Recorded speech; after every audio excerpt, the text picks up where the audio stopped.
Usa ka mahalon nga bracelet sa usa ka pawn shop sa Davao City ang gikawat sa wa pa mailing suspitsado.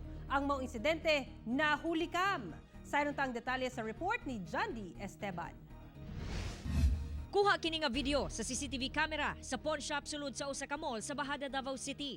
Bantayan ning lalaki nga naka-jacket ug nakakalo. Nagpailang customer nga daw gustong mutanaw sa mga alahas nga naka-display sa estante. Taud-taud, gipakuha niya sa teller ang bracelet nga kuno gusto niyang lantawon. Makitang iya kining gibutang sa walang kamot. Dayon gilingaw og istorya ang teller.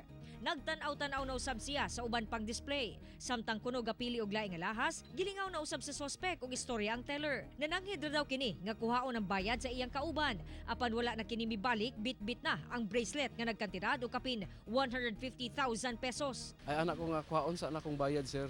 Sa Taysa kay napasong kauban na asa luto nagpatad. Sa sige anak ko. Tapos sa bantayan na ning lakaw na yun siya. So wala na ko ikuan. Nabantayan ako nga wala nang item. Kay pag-arin sa kog balik, kulang nag-isa. Nasayran nga na biktima na usab di ay sa maong suspect ang jewelry shop sa San Pedro ni Ciudad ug sa Digos City sa susamang kaso. Nag-conduct og follow-up investigation para ma-identify na to unya madakpan na to. Sa maong hitabo dunay pahimangno ang otoridad. Musubay sila sa ilahang protocol or kaning ilahang kaning rules nila sa ilahang kung unsaon